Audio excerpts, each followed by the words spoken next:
Great. So, yeah, just a quick introduction. I think I know most of the folks on here and some of you quite well. So, this is exciting. But my name's Jeff Engel. I work for Colorado State University Extension. We have offices and presence and relationships in all 64 counties of Colorado. I am a regional specialist, which means I work amongst multitude of counties, and my home base is Grand Junction, and I work across the 16 counties of Western Colorado, everything kind of from route down to Montezuma to La Plata and then over to our Utah border. So a big territory, but I get to travel around the state a bit, which I love. So, and I'll know Brittany, and she did a great job of introducing kind of where we started with this. So the agenda for today, we want to just give a little background, and so I'll add a little context to what Brittany already shared. I want to go through the process of what we've been doing, and then I'd love to share some next steps, which is really the conversation that we're hoping to hold and some additional input we'd like to get from all of you who are in the ecosystems and communities actually doing this work. So the concept of tech hubs came out of a Biden administration initiative, the CHIPS Act. It was roughly $500 million. They got invested across 31 tech hubs, and the idea was to drive innovation and job creation. It was very much built on a traditional model of economic development, which is linking research to populations, to labs, to computer science, etc. Colorado was awarded one of these hubs, the Elevate Quantum Hub, which is largely based on the Front Range. It's got ties into CSU, but deeper ties into CU and some of their computer science programs. It's also got our National Renewable Energies Lab, NREL, that's a part of that. And so it very much fits that model of what a tech hub was intended to be. And because of some of these parameters that they put around these initial tech hub designations, specifically when it came to population density or access to research institutions, it really prevented rural communities from being able to participate in this. It was a barrier, and the resultant, you'll see the kind of the map of the projects that were approved goes to prove that. So just as a definition, I won't read this whole thing, but what they're looking to do with tech hubs was to find a region with a concentration of assets that support a specific technology area. The idea was to create jobs, strengthen the economy, foster innovation and economic growth, etc. So broad definition, but again, you can see that some of the terminology in there of like concentration of assets, a specific technology area, that maybe that's limiting in a rural context, but also maybe it's an opportunity to look at redefining what some of that definition could be and defining it in a different way that's applicable to rural. So I don't think it's worth throwing the definition out. It's something that we can revisit as we kind of walk through this process. So what these tech hubs were ranked on was talent. What do you have as far as a workforce? Investors, is there money and funding in that community or in that region?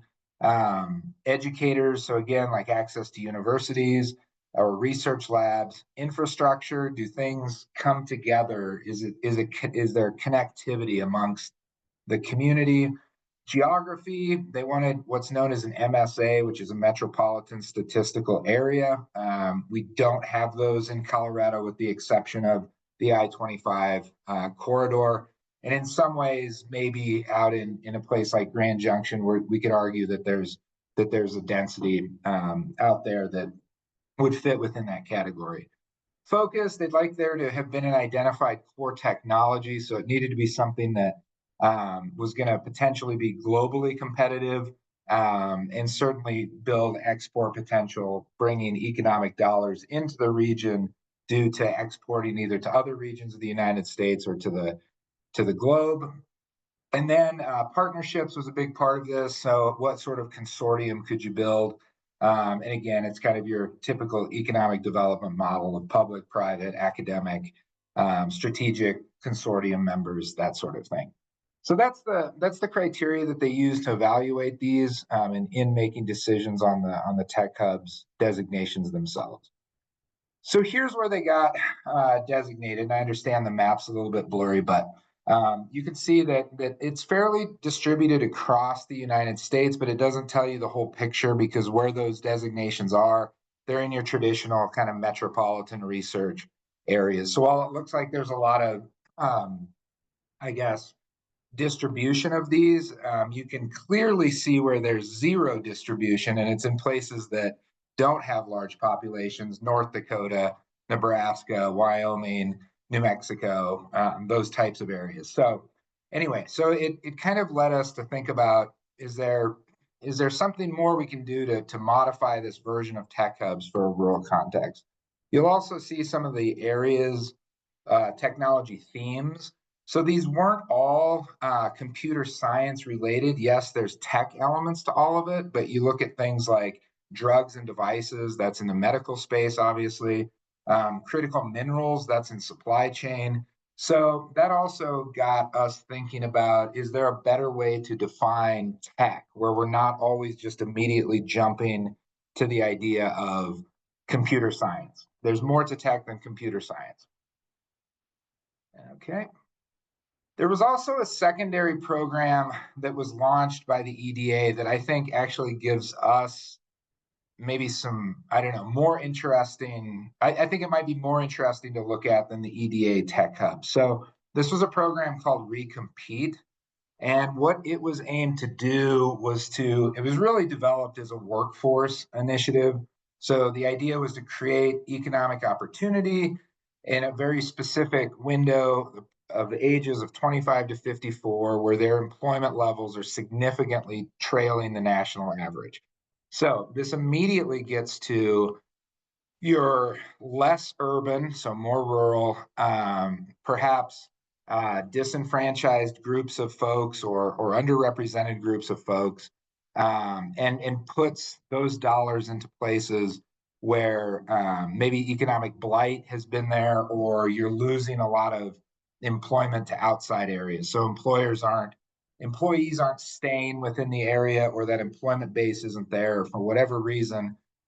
It's trailing national averages. So in this case, they were just trying to improve communities through workforce training, wraparound services, infrastructure, entrepreneurship, and small business support. So again, very general and kind of what they were looking for, but very narrow in the specific criteria of looking at employment lag.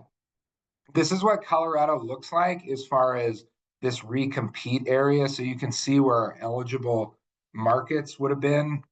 It's kind of what you would anticipate. So it's rural.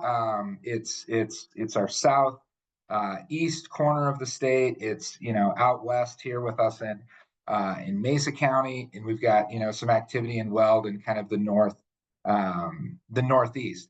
What this map doesn't show is that there were actually some criteria for certain population density. Again, like there needed to be a certain amount of people in a geographic area to kind of register. So what this is not saying is that places like Moffat County, Rio Blanco, that those are not rural areas. That is not how this should be interpreted.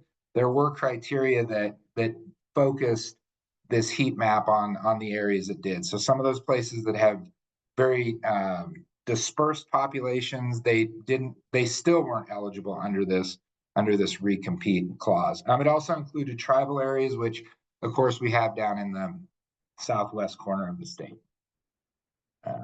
Okay. So the process that Brittany and I and Startup Colorado and ourselves kind of went down the road is we wanted to do some desk research and try to understand how these programs were developed, and if there was, just have a better understanding of what their goals were. I've been conducting stakeholder interviews with individuals primarily, but then Startup Colorado has been doing a roadshow throughout the state to also glean additional learnings from the community themselves. Then we wanted to identify what it was that we learned and identify some key takeaways.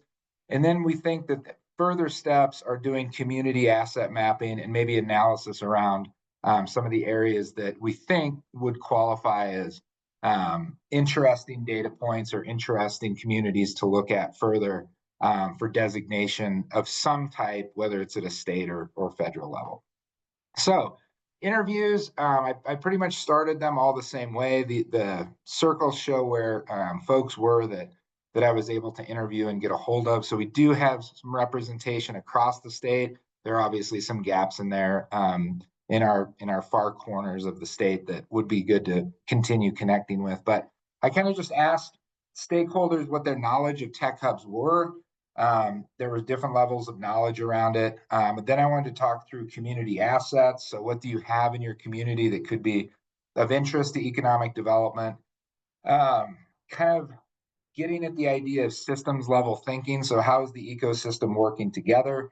And then I call it the great walkabout, where I just wanted to listen to people talk about their lived experience in these communities and how they were seeing economic development, entrepreneurship, and tech development happening. So what did we learn? Well, the broad takeaways from these interviews was a lot of it was around wording. So when you go to define some of these terms like rural, I think the federal government has something like 14 different designations of what rural is and how you define it, et cetera, et cetera. So that's a little vague as to how we're going to classify that. When you mention tech to folks, they have different preconceived notions of what that means. A lot of people immediately jump to computer science or Elon Musk type activity. The idea of a hub, that's maybe a difficult term to use in rural Colorado, because likely we're not going to be hub communities. We're more likely to be spokes coming off of hubs. The term innovation, what does that mean? Does that mean I have to go invent something new? Do I have to do this in a lab? Growth, that was actually a scary term for a lot of communities because they see growth alongside property prices and inflation and getting priced out, and kind of what's happened in some of our mountain communities. So how we talk about this actually proved to be a barrier in this entire process. Another takeaway was to quote our friend Mr. Kendrick Lamar, they not like us, because when you bring up this idea to rural communities, they immediately jump to their idea in their head of tech bro type of mentality, that we're going to get all these Silicon Valley guys and they're so different than us, and even down to what they eat and how they sleep and all that kind of stuff. And so rural communities felt a little intimidated by that concept of bringing in outsiders that just really weren't like us. And then a lot of communities had a mistrust of tech in itself. So maybe their experience had been in Amazon wanting to build a distribution warehouse on, key land or open space, something like that. They equate Amazon with tech. They didn't want the distribution center, as an example. So they just mistrust tech in general. Those were kind of some broad takeaways. Some specific takeaways, some barriers that we found were there, and this shouldn't be surprising to anyone. This is not specific to a rural context, but you have conflicting visions. So leadership, community, the entrepreneurial collective, they might all see things differently. Leadership here, I'm talking about like governmental leadership, how they're thinking about their communities. The community itself, how do we want to develop? What's our identity? And there's not really cohesion around it. That's not unique to a rural community. That's across the board. But it came up in this.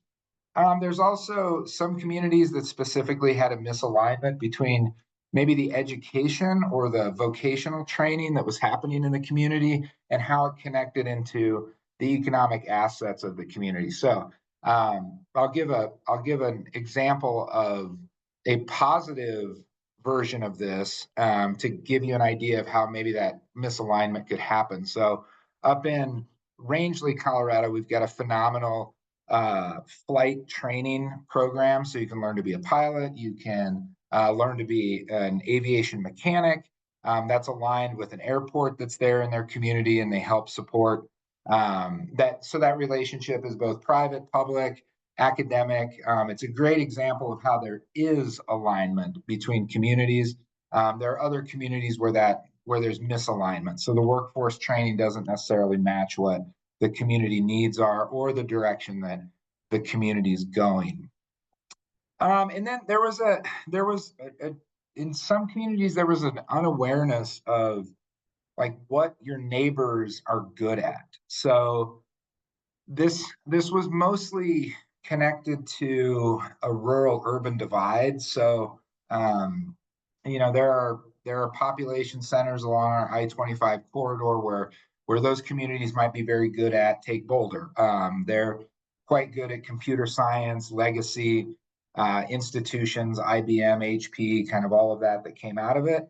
There's communities that are unaware that they could participate in that, or they're unaware of like what's happening in that community. So helping to strengthen those bonds again is kind of like a hub and spoke type of analogy is probably an opportunity. So those are barriers. Some opportunities that we found. Tech is already in rural Colorado. This is not like we're introducing something brand new. In every community I talked to, there were examples of companies that are doing tech related activity. Now, they might not see themselves as a tech company. They very often don't talk about themselves as a tech company because of some of these other social stigmas that are associated with it. But they're very much doing tech, and in some cases, doing very sophisticated or managing and running and building fairly sophisticated tech centric businesses. So, tech is already in rural. We found the need and opportunity for connections and physical space. Um, Across the board, people talked about how remote work has changed the landscape, but there's still that need to have that human interaction, and that might happen through things like meetups or coffee clutch type of stuff. But it also probably needs to encompass some sort of physical space, a place where folks can either gather or a place where people can work on ideas together. I throw out the term co-working space. I think that's a little bit antiquated, and I think it takes on many different forms. So I don't like to use that, but that's kind of what people were getting at, where the physical space to connect. A great opportunity is that people are moving to rural communities. I think most of us who live in those would agree with this, that we live there for a lifestyle. At least out west in Grand Junction, we have a ton of recreation opportunities. It's much better than I think living on the Front Range, which is where I grew up. So don't hold me to that. But people move out for lifestyle, so that's an easy sell. And there does seem to be a general trust in communities, rural communities, where you know that you're probably going to see the same people at the grocery store, the library, and on Main Street. So people tend to trust each other. And then I think another opportunity is just to define the language and how to message this, and how all of us can talk about tech in these communities or break down some of those barriers that we identified around lexicon and language. Some more specific opportunities would be to create alignment between the workforce development initiatives and the education efforts to specific economic outcomes. So if a community is looking to go into, XYZ industry, and they have, a workforce development program or an educational institution, there needs to be alignment and cohesion between those two, so that one hand it knows what the other hand is doing, and it's facilitating that pipeline of talent, that talent pipeline. I think there's an opportunity to facilitate vision inside communities. This is one thing that I think Startup Colorado and CSU are quite good at, is that we can hold conversations without bias. So we don't necessarily bring our agendas to the table, but we can facilitate these conversations. And I think that could be necessary in some of this work. And then I think there's an opportunity to map communities' economic realities. What do those look like? What assets do you actually have?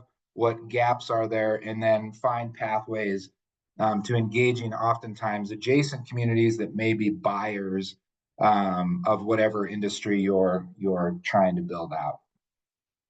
Okay, so next steps. We're working to identify some interested communities that kind of want to do a next level assessment on this work. We're looking to develop some asset mapping or a rubric basically to do asset mapping. We're going to take the EDA's criteria. So I had that list earlier of, talent, focus, partnership, that type of stuff, and try to adapt it to a rural context. And then we're hoping to work with those communities to actually map assets and liabilities to identify opportunities or barriers or gaps, both sides being of equal importance. So there's been some good thought leadership around this idea of what this can look like in a rural context. And the idea is that this is not necessarily based on, the outcomes are not necessarily based on traditional KPIs or how many IPOs or what kind of venture capital is being invested. The things that were kind of always associated with kind of high throttle tech environments. There's some additional leadership around like what that looks like. So having some sort of inspired environment where innovations can thrive, where innovation can thrive. This is where you need to have some sort of advocate within the ecosystem. A lot of you, I think, on this call are those people. So you're looking to build those ecosystems, and you can advocate for that. There's some thought that those advocates need to be entrepreneurs themselves and really understanding what that hardship is. But I think knowing as many of you as I do personally on this call, I think we still fit into this space of, even though maybe we're not entrepreneurs or building companies ourselves or tech companies ourselves, there's still an enablement factor that we're able to achieve impact through. And then the idea that the community is connected, which I think we have an advantage in rural when we talk about this, because I do think we're connected. I do think we support each other. And again, knowing you're going to see the same people at the library, the grocery store, Main Street, et cetera, helps with that. And then this idea that we need it to be collaborative versus competitive. So a win for Denver, Colorado is not a loss for Lamar. There may be connectivity points where that's a great thing for both places. So that collaborative approach, that it's not a zero-sum game. I think there's opportunity in building out models or frameworks for rural Colorado that are built on that foundation.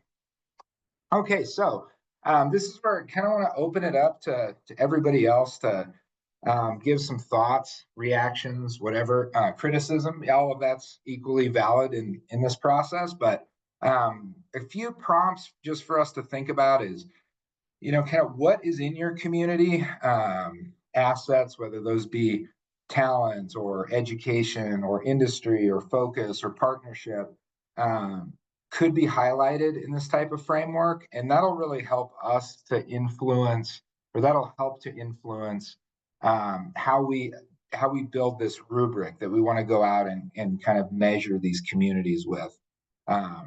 What is in a community, or maybe what isn't, that should be included and looked at as we examine rural communities further. Are there economic opportunities that are hidden, that maybe you see, oh, this would be great for, this chunk of Colorado. I wish we could exploit this, or I wish we could work on this. They haven't been discovered. And then what kind of barriers do we need to consider and overcome when we're talking about building rural ecosystems? And these can be social. So a lot of what we found were barriers were kind of mindset, language, those kind of things. But they can also be economic barriers that, might have to do with housing. That's a popular one, or transportation, that type of thing. So I think I'm going to stop sharing and leave those hopefully as prompts kind of in the back of your head. And I would love to just open it up to whomever wants to react to anything or share thoughts.